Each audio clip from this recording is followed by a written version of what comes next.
Good morning students. कैसे हैं आप? आज स्वागत है आपका हमारे YouTube चैनल पर जिसका नाम है सौरभ क्लासेस फॉर हिस्ट्री। आज मैं एमए सेमेस्टर थर्ड के पेपर EC 2B से एक महत्वपूर्ण विषय लेकर आपके सामने उपस्थित हुआ हूं। वह विषय है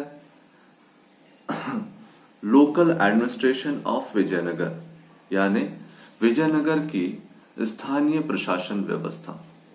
तो ये हमारा जो पेपर है यह एडमिनिस्ट्रेटिव हिस्ट्री ऑफ मिडावल इंडिया का पार्ट है। तो चलिए बिना समय गवाए हम अपने विषय को शुरू करते हैं। विजयनगर का स्थानीय प्रशासन। मध्यकालीन दक्षिण भारत के इतिहास में विजयनगर की स्थानीय शासन व्यवस्था काफी महत्वपूर्ण अध्याय है। दरअसल संपूर्ण दक्षिण भारत के इतिहास में अनेक राजवंशों का उत्थान और पतन के दौरान एक ही राजनीतिक संस्था थी जो बिल्कुल भी दुष्प्रभावित नहीं हुई। वह थी स्थानीय शासन व्यवस्था।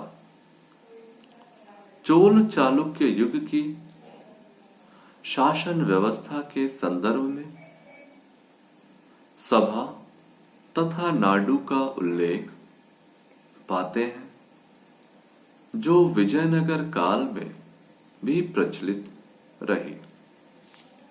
इस काल में किसी नए प्रदेश में सभा को महासभा, अन्यत्र उर और महाजन भी कहा जाता है। प्रत्येक गांव को अनेक वार्डों में या मोहल्लों में बांटा जाता था। इस सभा के विचार विमर्श में गांव या क्षेत्र विशेष के प्रमुख लोग हिस्सा लेते थे। विजयनगर कालीन अभिलेखों में इन स्थानीय स्वशासन संबंधी संस्थाओं का उल्लेख काफी मिलते हैं। इन ग्रामीण सभाओं को नई भूमि या अन्य प्रकार की संपत्ति को उपलब्ध करने और गांव की सार्वजनिक भूमि को बेचने का अधिकार था। ये सभाएं ग्रामीणों की ओर से सामूहिक निर्णय भी ले सकती थी और गांव की प्रतिनिधि होने के नाते गांव की जमीन दान भी दे सकती थी। इस प्रकार इन ग्राम सभाओं की स्थिति परिवार के मुखिया की भांति होती थी। ये ग्राम सभाएं राजकीय करों को भी एकत्रित करती थी और इस संबंध में अपने पास भू अभिलेखों को भी तैयार रखती थी। यदि कोई भूस्वामी लंबे समय तक लगान अदा नहीं कर पाता था तो ये ग्राम सभाएं उसकी भूमि को भी जब्त कर सकती थी। कृषि प्राकृतिक विपत्ति के आने पर ग्राम सभाएं राजा से लगान या कर विशेष की मुआफी के लिए निवेदन भी करती थी। इस कारण शासन की राजस्व नीति के क्रियान्वयन में इन सभाओं की एक बहुमुखी भूमिका होती थी। इन सभाओं के न्यायिक अधिकार भी होते थे। ये कुछ प्रकार के दीवानी मुकदमों का फैसला करती थी और फौजदारी के छोटे छोटे मामले में अपराधियों को दंड भी दे सकती थी। कभी कभी ये ग्राम सभाएं सार्वजनिक दानों और ट्रस्टों की भी व्यवस्था करती थी। ऐसी स्थिति में दानदाता व्यक्ति किसी विशेष धार्मिक कार्य या पुण्य कार्य के लिए उक्त गांव की भूमि को दान में दे देता था, जिसकी आय से ग्राम सभा उक्त दान के उद्देश्य की पूर्ति करती रहती थी। नाडू गांव की एक बड़ी राजनीतिक इकाई मानी जाती थी। इसकी सभा को नाडू कहा जाता था और इसके सदस्यों को नातवर कहा जाता था। इसके अधिकार ग्राम सभा के भांति ही होते थे, परंतु अधिकार क्षेत्र काफी विस्तृत होता था। ये स्थानीय संस्थाएं शासकीय नियंत्रण से बाहर नहीं होती थी। यदि वे नियमानुसार ग्राम की व्यवस्था नहीं कर पाती थी अथवा ग्राम के विभिन्न वर्गों के हितों को संरक्षण नहीं प्रदान कर पाती थी, तो उन्हें दंडित किया जा सकता था। विजयनगर युग में इन स्थानीय संस्थाओं का बड़ी तेजी से पतन हुआ और ये ग्राम सभाएं जो चोल युग में बहुत शक्तिशाली संस्थाएं थी, चोल साम्राज्य के पतन के बाद क्रमशः पतोन्मुख होती चली गई। विजयनगर काल में इनकी जीवंतता बिल्कुल समाप्त सी हो गई थी। किन्हीं विशेष कारणों एवं परिस्थितियों वश इन स्थानीय संस्थाओं का पतन हुआ, जिसका विवेचन इतिहास में काफी लंबा है। यहां यह कहना काफी होगा कि विजयनगर सम्राटों में आयंगर व्यवस्था द्वारा स्थानीय प्रदेशों के शासन की व्यवस्था प्रचलित की। इस आयंगर व्यवस्था ने स्थानीय स्वायत्तता और इन ग्रामीण गणतंत्रों से मुक्त जीवन का गला घोंट दिया। अब विजयनगर की स्थानीय शासन व्यवस्था में आयंगर व्यवस्था का क्या योगदान था, उसे जानने का कोशिश करते हैं। तो आपका सबटाइटल होगा आयंगर व्यवस्था। नायंगर व्यवस्था की भांति आयंगर व्यवस्था भी विजयनगर कालीन शासन व्यवस्था की एक महत्वपूर्ण विशेषता थी। इस व्यवस्था के अनुसार प्रत्येक ग्राम को एक स्वतंत्र इकाई के रूप में संगठित किया जाता था और इस ग्रामीण शासकीय इकाई पर शासन करने के लिए 12 व्यक्तियों की नियुक्त किया गया था। इस 12 शासकीय अधिकारियों के समूह को ही आयंगर कहा जाता था। इन अधिकारियों की नियुक्ति सरकार द्वारा की जाती थी।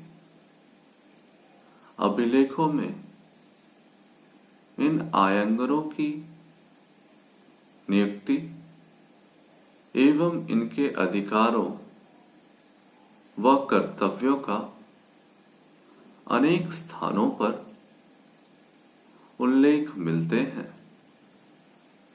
इन आयंगरों के पद आनुवांशिक होते थे।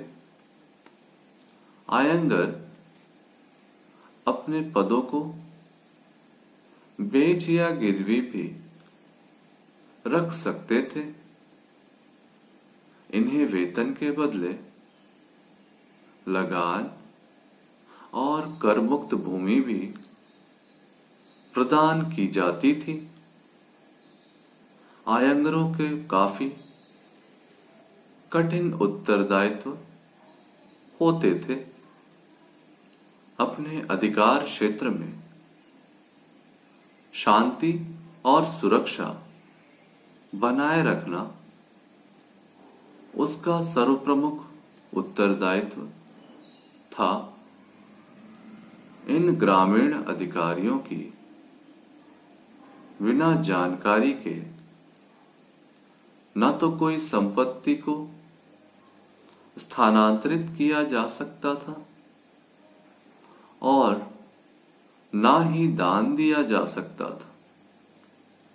भूमि की बिक्री केवल इन्हीं अधिकारियों की जानकारी से ही हो सकती थी। कार्णिक, जिसे हम अकाउंटेंट भी कहते हैं, नामक अधिकारी आयंगर व्यवस्था में भूमि की खरीद या बिक्री की लिखा पढ़ी तथा तत्संबंधी दस्तावेजों को तैयार करते थे। अब हम इसका निष्कर्ष देखें तो हम पाते हैं कि उपयुक्त अध्ययनों से यह स्पष्ट होता है कि विजयनगर कालीन ग्राम सभाएं पर्याप्त शक्तिशाली एवं प्रभावशाली थीं। इनको ग्राम स्तर पर वो सभी अधिकार प्राप्त थे जो प्रांतीय शासन व्यवस्था में प्रांतपति के पास होते थे। ये दीवानी तथा फौजदारी दोनों प्रकार के मामलों को स्थानीय स्तर पर निपटाती थी। वैसे इन ग्रामीण संस्थानों पर आयंगर व्यवस्था के कारण हस्तक्षेप प्रारंभ हुए, लेकिन मूल रूप से यह पूर्व की भांति ही अपने कार्यों को संपादित करती रही।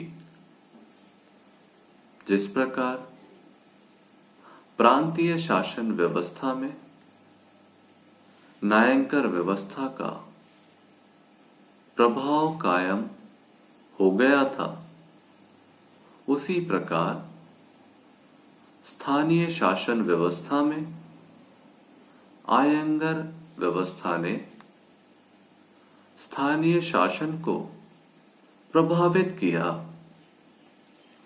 आगे चलकर इस आयंगर व्यवस्था ने ग्रामों की आत्मनिर्भर संस्थाओं का विघटन तो किया ही, साथ ही साथ विजयनगर साम्राज्य के पतन का भी महत्वपूर्ण कारक बनी। लेकिन कुल मिलाकर स्थानीय शासन व्यवस्था ने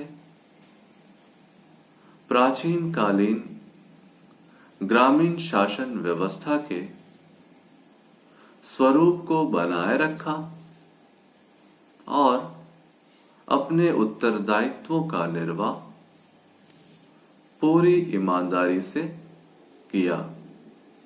इस प्रकार से हम विजयनगर की स्थानीय प्रशासन को देखते हैं कि कैसे वह प्राचीन कालीन स्थानीय प्रशासन की परंपरा को कायम रखी हुई थी, लेकिन आगे चलकर इसमें आयंगर व्यवस्था का प्रारंभ हो गया, जिस आयंगर व्यवस्था के कारण इसके अधिकारों में कुछ परिवर्तन देखे जा सकते हैं।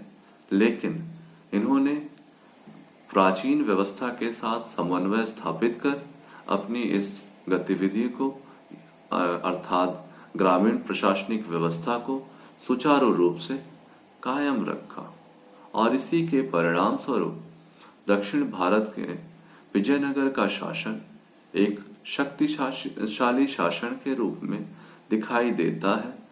हम जब इनके प्रांतीय शासन व्यवस्था, केंद्रीय शासन व्यवस्था और इसके स्थानीय प्रशासन व्यवस्था को देखते हैं तो हमें सहज ही अनुमान हो जाता है कि इनकी प्रशासनिक व्यवस्था काफी संगठित रही, लेकिन इसमें कुछ आगे चलकर अनेक दुर्गुण भी प्रविष्ट हो गए, जिसकी वजह से यह व्यवस्था आगे ज्यादा दिनों तक संचालित नहीं हो सकी और यह विजयनगर के पतन के लिए भी एक महत्वपूर्ण कारक बनी।